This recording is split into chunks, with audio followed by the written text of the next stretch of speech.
I'm glad you're still watching New Vision TV News with me, Ruthina Seje. Now let us take a look at what is making headlines in business with Lynn Komjishe.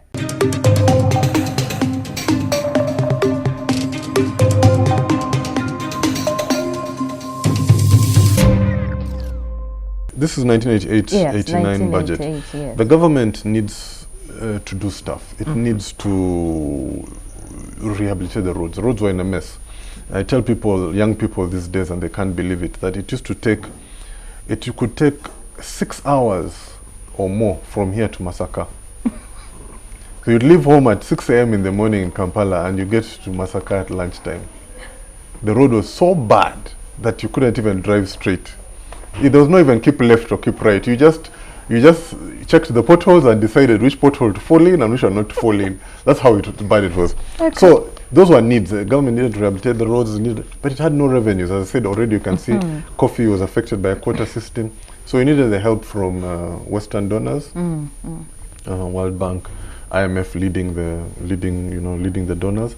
But for them to give you the money, which were a lot of it was loans, of course there's some grants, but even for grants to work, the economy has to be working a certain way. Yes. So structural adjustment, one of the things it did was to insist that you reduce your spending as a government, because maybe you're just spending money freely, so cut down on your spending. So structural adjustment a lot of the times meant cutting down on spending, increasing your revenue, so you have to collect more revenue, because if you think about it, if I lend you money, I have to make sure that I get paid back. Yes. So it's important for me that you have a revenue. I'm not going to lend to you if there's no chance of exactly. Yeah. So structural adjustment came about like that. This is around this time that we signed the deal with the Bretton Woods countries in 88, 89. There's that thing you mentioned, currency reforms in the previous budget. Did they continue into this budget as well? Well, it was done. It was a one-off. They just said everyone by this. Essentially, it was an announcement that everyone by the end of June, bring your money and it is changed. If you have old money after the end of June, too bad, that is useless money. Wait, so you take your money to the bank? Yes, you take your money to the bank, and they give you a new less than 30%. That was an interesting. Just imagining it happening is very interesting. Absolutely. Oh well, so we will look at how this budget performed in our next review when we look at the 1989-1990 financial budget. We realize that still it is under Dr. Crispus Chiyonga, the Finance Ministry. Thank you for joining us here. It's a very interesting history lecture that I'm getting from you. But you can get more from the website, the New Vision website, that is www.newvision.co.ug. We'll be right back.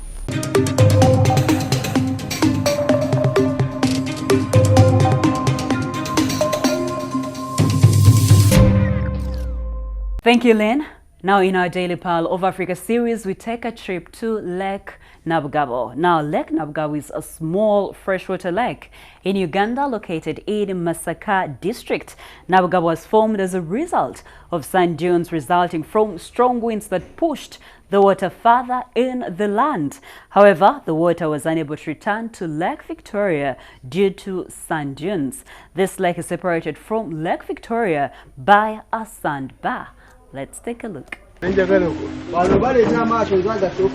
Nabugabo is a small freshwater lake in Uganda located in Masaka district. It was separated from Lake Victoria about 5,000 years ago and is now separated by a sandbar. Nabugabo has beautiful sand beaches which enable various activities.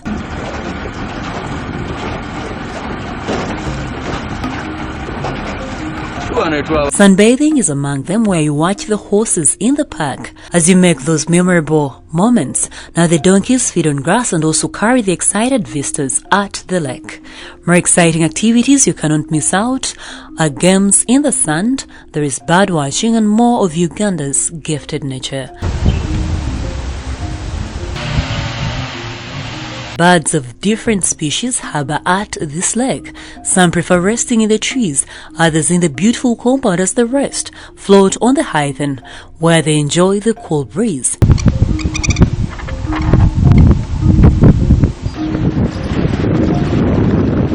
Lake Nabugabo is a rich source of fish, making the locals some of the prominent fishmongers in Masaka, as you can see some drawing their nets, getting ready for the next catch. Just like any must-visit tourism place in Uganda, beautiful cottages are a must, and Lake Nabugabo has got many of them. The journey to Lake Nabugabo from Kampala is about 2.5 hours. It takes you through Mpigi, Buwama and Lukaya, giving a spectacular view of the plains and flatlands.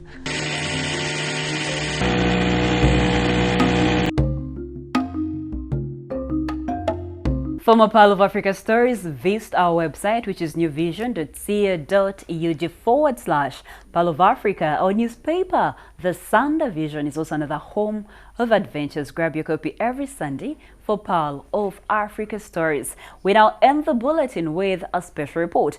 Actually, today I had an interview with a 35-year-old metal fabricator, Fred Bakansubuga, who is defying odds by engaging in manual work despite having a natural disability. As he will tell us more about his life in this report, Nsubuga was among the top 5 2018 Picasso winners. Picasso Youth Awards is an initiative of Vision Group aimed at inspiring a mindset change among the youth to regard entrepreneurship as a viable source of income. We all dream about being our own bosses, but starting up a business is something that has hindered so many Ugandans. For Fred Bakansubuga, tapping into his talent brought him capital that has made him thrive even though he has a natural disability. Let us take a look at his story and see how best we can also learn from him and achieve even better.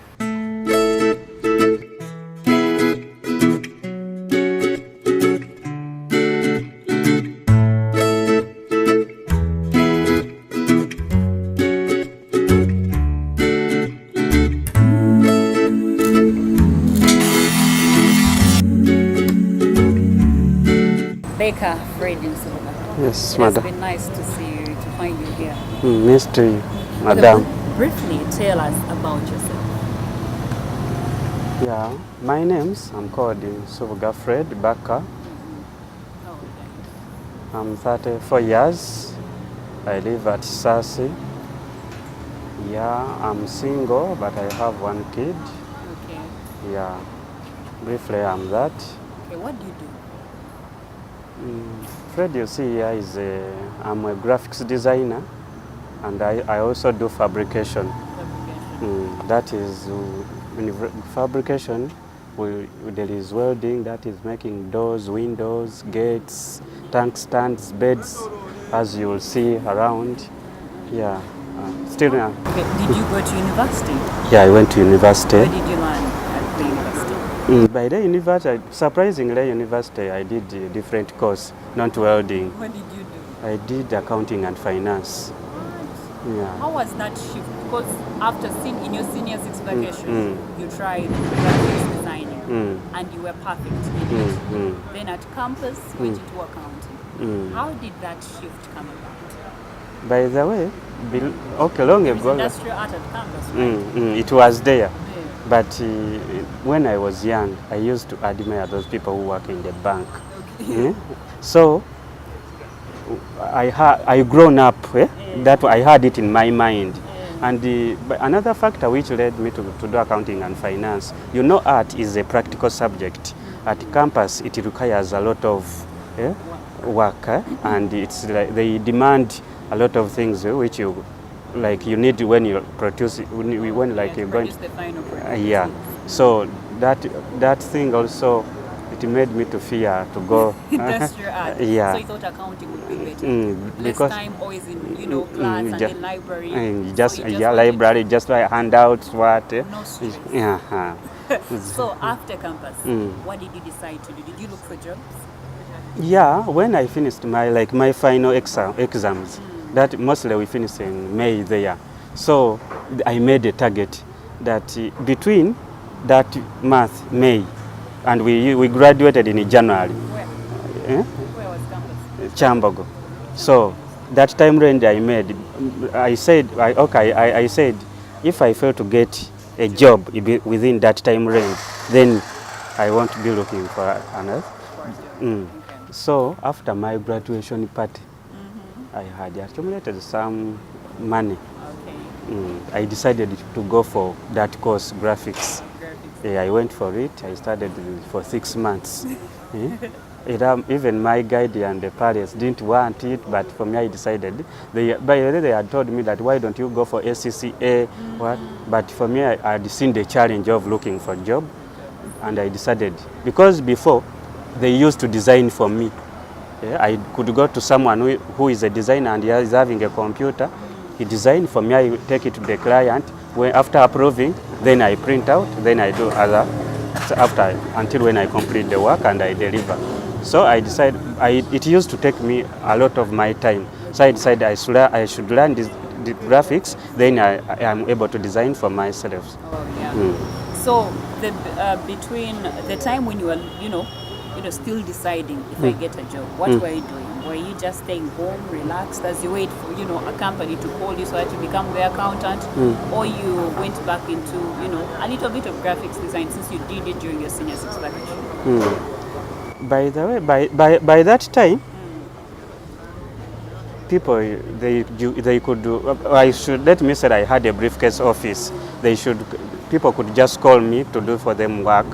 Like if someone wants like anything to do, they could go there. We bargain after completing that part, then I get that work. What happened after the course you went to do on graphics design? That one, I have a friend, it's called Mayanja Wycliffe. Because me, I still had accumulated some money, but it was not enough to start. So I sat down with him and we started like paperwork, what we want, what we'll be in need of. So he also had some money because like I had like 2.5, he had like a name. So we divided that money, we bought the machines we wanted to start with, even that one for rent. So we opened up our company. Yeah, sure.